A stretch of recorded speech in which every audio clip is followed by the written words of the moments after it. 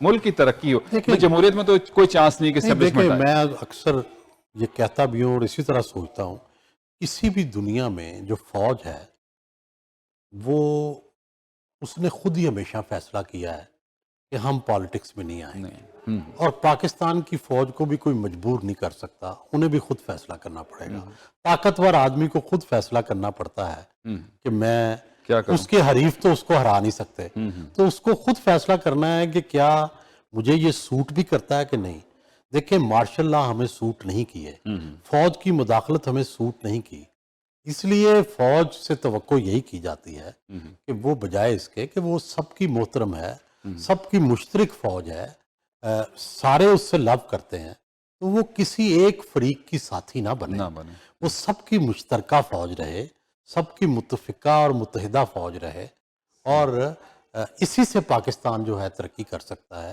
وہ مداخلت نہ کرے ہماری سرحدوں کی بھی حفاظت کرتی ہے ہمارے ملک کو قائم بھی رکھا ہوا ہے ہماری انٹیگریٹی کی بھی ضامن ہے تو اس لیے ضروری ہے کہ وہ پالیٹکس میں انوالو نہ ہو سر ابھی جو صورتحال ہے ابھی ہم سب کہتے ہیں کہ سیاستدانوں کا احتساب ہونا چاہیے عدلیہ کی بہت بات ہے فوج کی بہت بات ہے کہ کوئی ایسا نظام اپنا تو چلیں کورٹ مارشل کرتے ہوں گے کوئی ایسا نظام ہے کہ عدلیہ کو بھی احساس ہو جائے جو انہیں غلطیاں کی ہیں اس کو درست کریں اور فوج کو بھی احساس ہو جائے کہ انہوں نے جو غلطیاں کی ہیں وہ درست کریں کوئی ایسا نظر آتا ہے آپ کو یہ کریں اپنا خود احتساب دیکھیں بنیادی بات یہ ہے کہ پہلے تو یہ طے کریں نا کہ ملک میں جمہوریت ہونی ہے یا نہیں کانسٹیٹیوشن ہونا ہے کہ نہیں کانسٹیٹیوشن کے اندر مثلا لکھا تھا آرٹیکل 209 جس میں یہ تھا کہ کوئی جج اگر مس کنڈکٹ کرتا ہے تو آرٹیکل 209 کے تحت سپریم جوڈیشل کونسل میں اس کے خلاف کاروائی ہوگی یا اس پہ غور کیا جائے گا اب ججز نے کیا کیا افتخار چودھری نے جب اس کے خلاف آیا تو انہوں نے وہ آرٹیکل ہی جو ہے اس کو ختم کر دیا تو یہ غلط ہے لیکن پالیٹیشین انہوں نے اپنی لیجسلیشن کی ہے کہ جی ہمیں صرف عدم اعتماد سے اتارا جا سکتا ہے یا الیکشن کے موقع پہ ہم خود ریزائن دیں لیکن ان کو اب کورٹ کے ذریعے بھی اتار دیا جاتا ہے تو یہ تو غلط ہے نا کہ جس کو لاکھوں کروڑوں لوگ الیکٹ کرتے ہیں اس کو تو آپ ایک کورٹ آرڈر 8 جج بیٹھ کے اتار دیتے ہیں اور جو جج نامینیٹڈ ہیں ان کا احتساب ہی نہیں ہو سکتا تو یہ ڈس بیلنس ہے ٹھیک ہے یہ ان بیلنسڈ ہے یہ ختم ہونا چاہیے جسٹس قاضی فائز عیسیٰ صاحب جو آئے ہیں ان کے آنے سے کوئی کیونکہ بہت سے لوگ کہتے ہیں یہ ایک طرف کے ہو جائیں گے ابھی جو آج کل ہیئرنگ روز چل رہی ہے ہم دیکھ رہے ہیں رات کو دیکھیں لوگ جو ان کو جانتے ہیں میں تو بہت کبھی قریب نہیں رہا لوگ کہتے ہیں انپریڈکٹیبل ہیں کچھ بھی کر سکتے ہیں کچھ بھی کر سکتے ہیں تو آپ دیکھیں کیا کرتے ہیں توقع تو یہی ہے کہ یار آپ کانسٹیٹیوشن پہ رول آف لا پہ میڈیا کی آزادی پہ جوڈیشری کی آزادی پہ کام کریں گے توقع یہی کرنی چاہیے میڈیا پہ ابھی آپ نے بات کی میڈیا کا جو حوالہ دیا ہے ابھی پچھلے جو ہم دیکھتے ہیں کہ اتنی پولرائزیشن تھی کہ صاف لگتا ہے کہ یہ چینل دیکھتے پر چلتا ہے کس کو سپورٹ کرے گا پچھلی جو گورنمنٹ چلے گی پی ٹی آئی اور جو اپوزیشن کے حوالے سے نظر آتا رہا ابھی بھی کہیں نہ کہیں ایسا لگتا ہے کہ میڈیا بائس نظر آتا ہے اور اپنے پاکٹس بنے ہوئے ہیں تو اس سے تو پھر آزادی جمہوریت کے لیے تو نقصان دہ چیزیں ہیں یہ دیکھیں پہلی تو بات یہ ہے کہ آج کل پاکستان میں میڈیا پہ کافی پریشر ہے تو آپ اس کو اس تناظر میں دیکھیں کہ ہم اتنے آزاد نہیں ہیں جتنے آپ آزاد ہمیں سمجھتے ہیں اور پاکستان میں جب تک میڈیا آزاد نہیں ہوگا جمہوری آزادیاں نہیں ہوں گی اس وقت ہم آگے نہیں چلیں گے دیکھیں باعث ہوتے ہیں لوگ لیکن